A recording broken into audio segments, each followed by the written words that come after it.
Welcome to the next lecture on the course Introduction to R Software. You may kindly recall that in the earlier lecture we started the topic of conditional execution, and we had seen that there are different ways to get it done, and out of those ways we had discussed only the one option in the last lecture. And just for a quick revision, on the last lecture we had done the if conditional execution, and we have taken different example by which we try to learn that how the if statement can be executed. The rule was very simple. You have to simply write here if, and then whatever condition you want to check here inside the bracket, and if this condition is true, then all this statement whatever you are writing here, this will be executed. And if this condition is not satisfied, then you can put here another condition. If this condition is true, then this will be executed. And suppose if both of these conditions are not true, then the third condition which is written here, that will be executed, but this condition is followed by the statement else. This is called as if else statement. Now after this, let us try to look into the another statement. This is a sort of if else statement, but this has a different format and this has different types of utilities. First of all, if you try to understand what is the syntax, the part which I am circling, this is if else, IFELSE, all in small letters. After this, inside this bracket, I am writing here test. Test is a statement which you want to test. Now when you are testing a statement, there are two options. This statement can be true or this statement can be false. That means the answer will be either yes when the statement is true, or the answer will be no if the statement is false. So in case if the statement is true, then the control comes over here, and here whatever I have written as a yes, here I have to write down the statement which has to be executed. Next option is that suppose this condition which I am trying to test, this is false.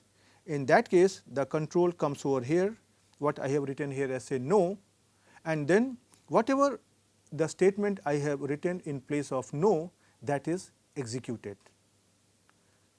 So you can see that under the same format, this syntax is giving us an opportunity to write down the condition, and based on that, if the condition is correct or not, the appropriate statement is executed.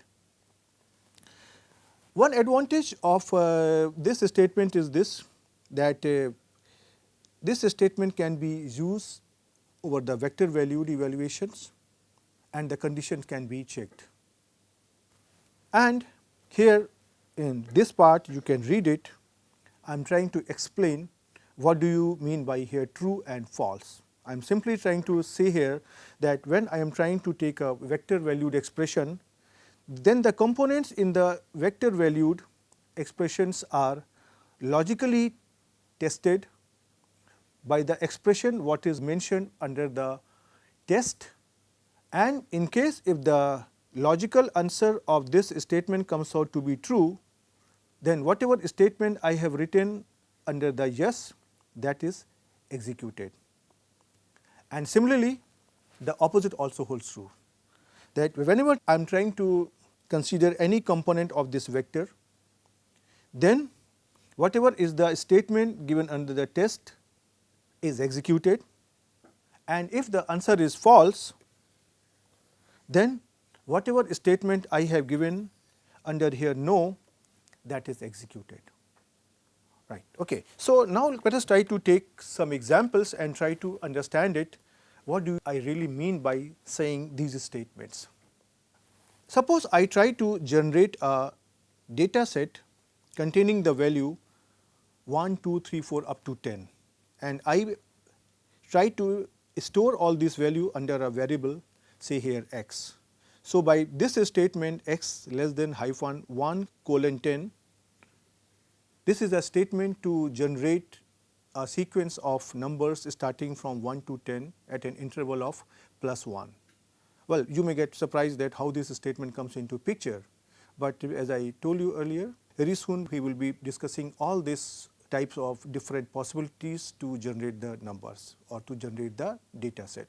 Here you can believe on me that this will generate a sequence of number from 1 to 10. Now, if you want to verify what is the outcome, you can see here that as soon as I try to type x on the R console, this gives me this output. Now, I am going to use this data and I would like to expose it over the condition or the syntax if else.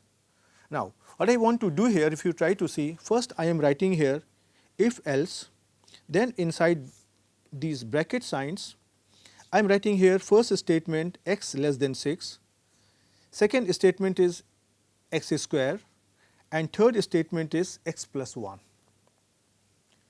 Now, in case if you go by rule, then earlier I had written here three things. You can see here, just for the sake of understanding, I am circling it: test, yes and no. Now, here in this case, this becomes my test, this becomes my statement for yes, and this becomes my statement for no. What does this mean? As we had discussed, the control will come over here, the statement under test, and it will try to test whether this statement is right or wrong, true or false. In case if the statement is correct, then this is going to be executed. And suppose if this statement turns out to be false for a given value of x, then the next statement x plus 1 will be executed.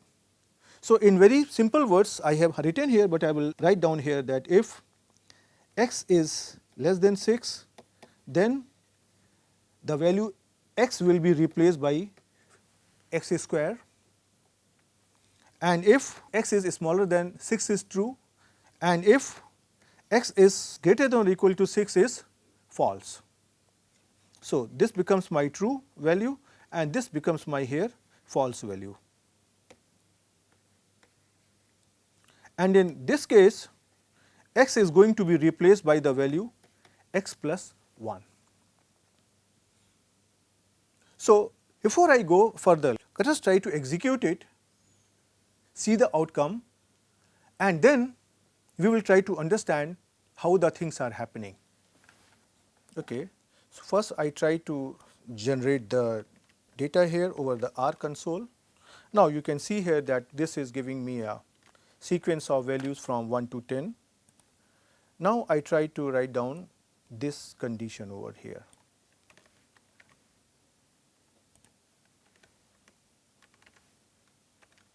So, you can see here, this is the outcome which I am getting. The screenshot of this statement is given in the next slide, that you can see this is the same thing what we are observing from the R console.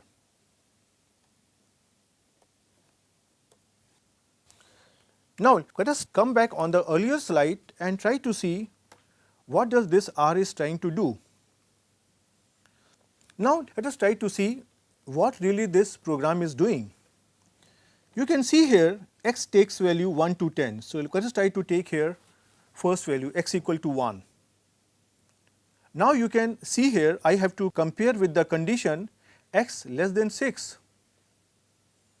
That means 1 is less than 6. There are two options, either this can be true or this can be false. What do you think?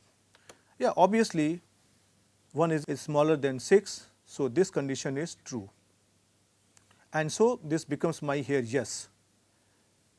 And when this condition is true, you have seen here, then the condition becomes here that value of x is going to be replaced by x square, and this becomes 1 square, and this is equal to here 1. Now, since we have mentioned that in this case the control goes over the entire vector.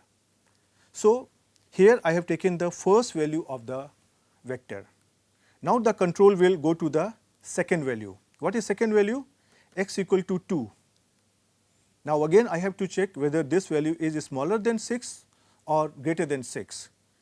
It is smaller than 6, answer again comes out to be yes, and then x will be replaced by x square, which is your here 2 square, that is 4, and that is why you get here this outcome.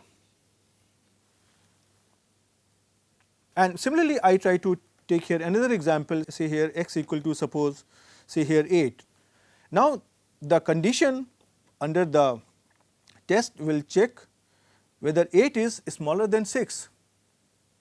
The answer is no, this is not correct. So, the answer is that this statement is false. And when this statement is false, then we can see here that the second condition under no, that has to be executed. And in this case, we can see here, in this case x is going to be replaced by x plus 1, and this will become here 8 plus 1, which is equal to here 9.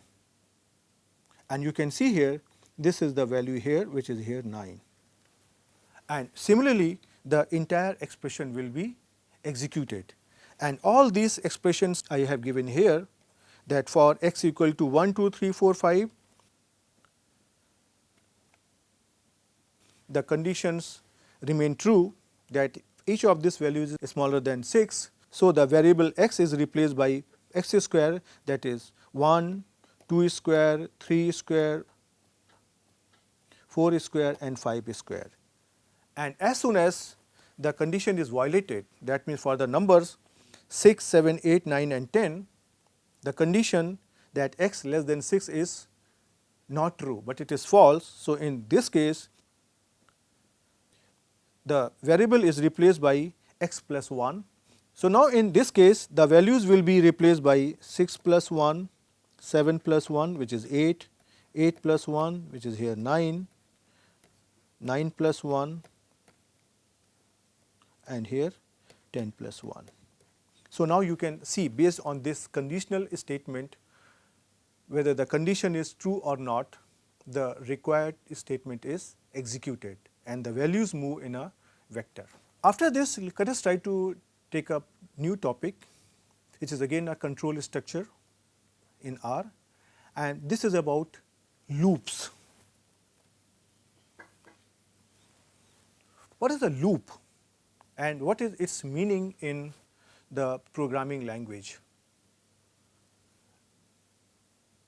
Whenever we are trying to write a program, many times we have a requirement that some statements have to be repeated for certain number of times.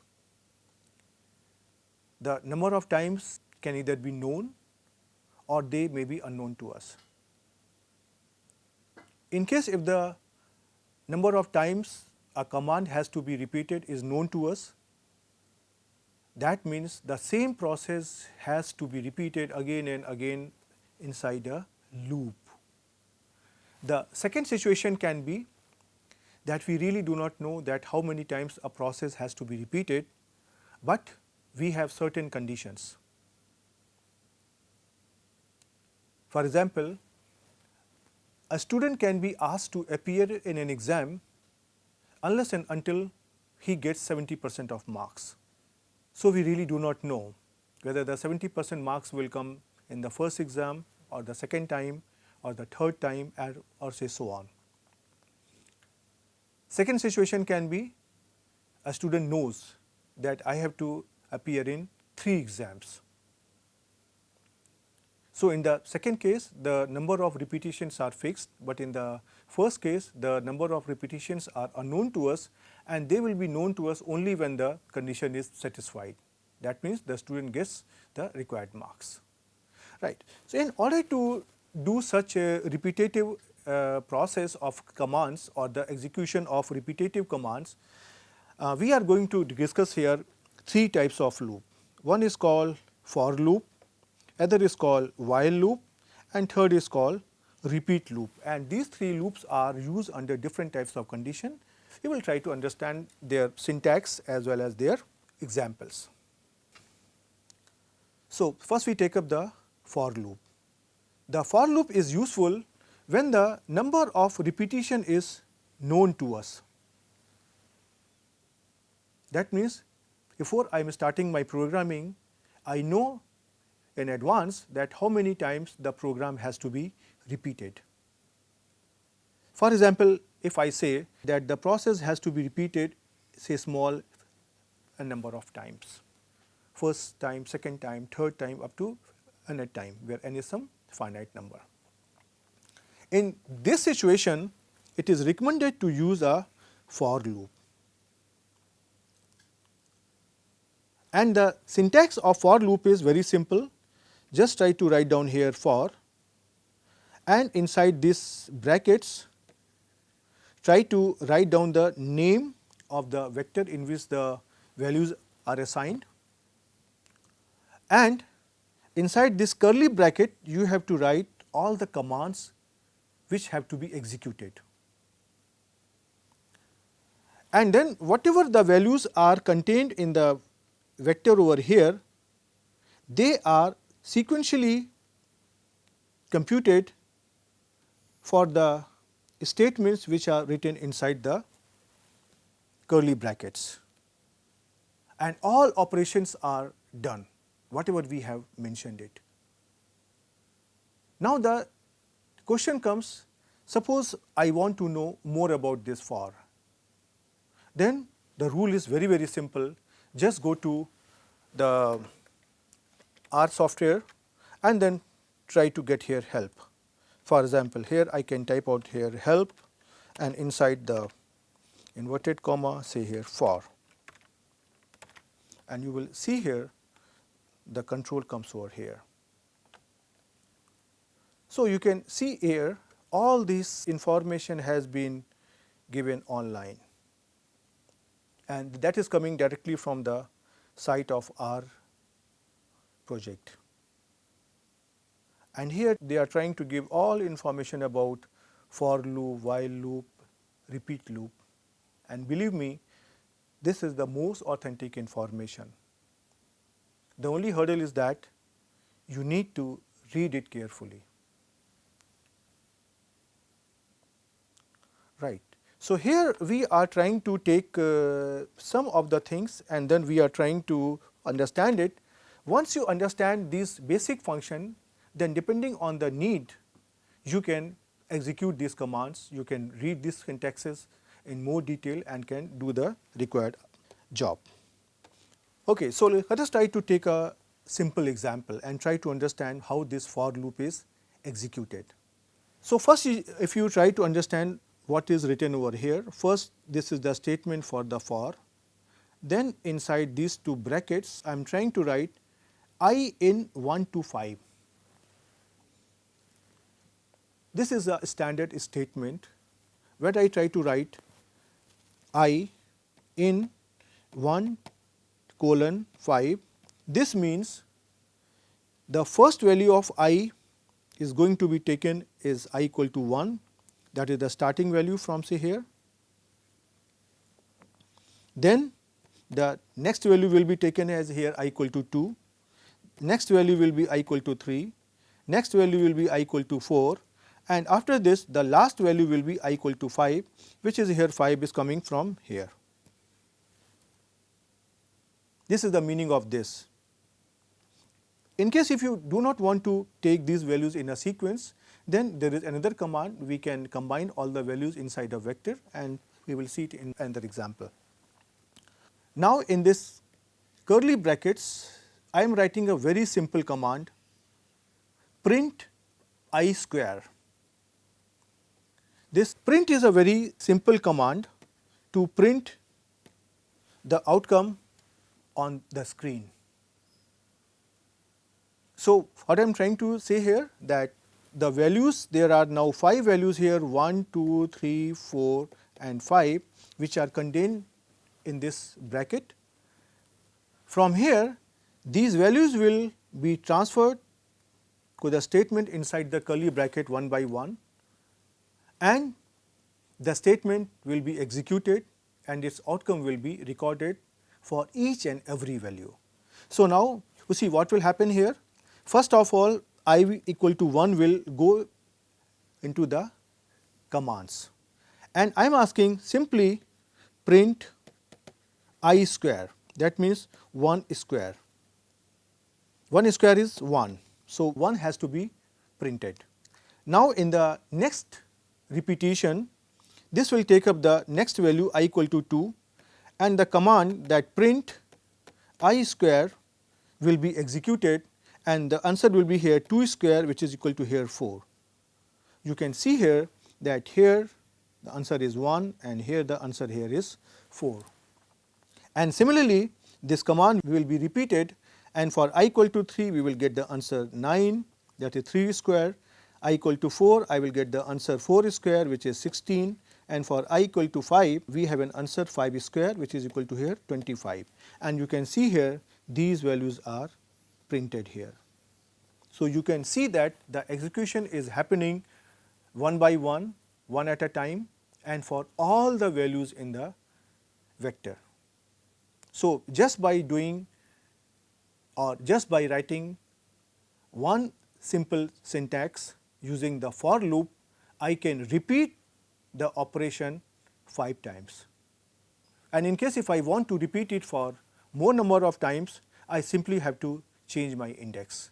So, let us try to do it over the R console and try to see what happens.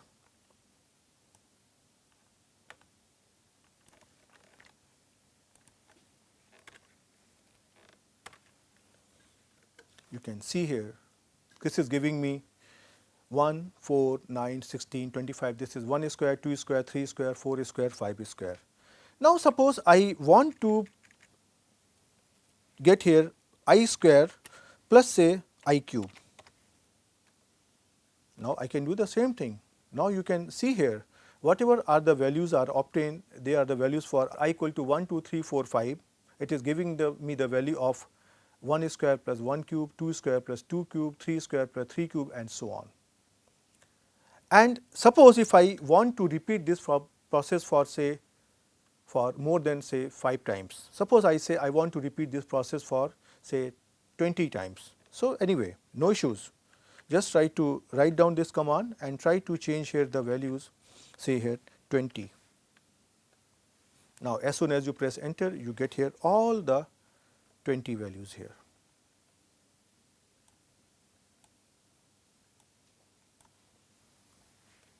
And suppose if I say no, I do not want to go by from say 1 to 20, but I want to go only from say 15 to 20.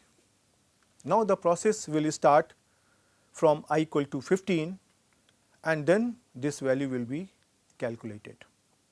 So, you can see here you have only here 6 values for I equal to 15, 16, 17, 18, 19 and 20.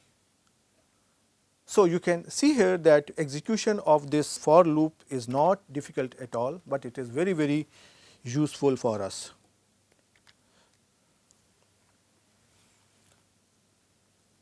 Right. Now, let us try to take another example. In the earlier example, I have taken the values in a sequence, something like 1, 2, 3, 4, 5 and then 6, 7, 8, 9, 10. Now, suppose you do not want all these values to be in a sequence, but you have some your own predefined values and you want to repeat the execution of commands for those given values. So, just for the sake of simplicity, I have taken here the values, 4 values 2, 4, 6 and 7, and I have combined them inside a vector. And I am assigning it to a variable here I. Remember, I will go sequentially one by one inside a vector, and that is the beauty of this for loop. And then these values will be taken from this statement inside this bracket, and then whatever is my statement inside this curly bracket, that is going to be executed. So in this case also I try to use the same print command, that is a function to print the argument. Right. So although I have given you here the screenshot, but let us try to understand what is really happening. So you can see here that there are here 4 values, 2, 4, 6 and 7. Now I takes here the first value, see here I equal to 2, and then the control goes to print I square, which is here print 2 square, and the answer comes out to be here 4. And you can see in the output either on the screen or over the screenshot that we are getting the same thing. Now I try to take some more values. Okay. I try to take here the next value, which is here 4. So I becomes here 4, and in this case the value of I square, which is equal to here 4 square, is printed, and the answer comes out to be here 16. This is denoted over here, or the second value. Right. So this thing correspond to I equal to 2, this correspond to I equal to 4, and similarly if you try to pick the fourth value 7, that means I equal to here 7, and the 7 square here is 49, and this is printed over here. So you can see here that from this statement all these values are coming to this one by one, and the commands are repeated for 4 times. So if you have some other values, you can again do it yourself, and if you want to see its outcome, let us try to do it over the R console.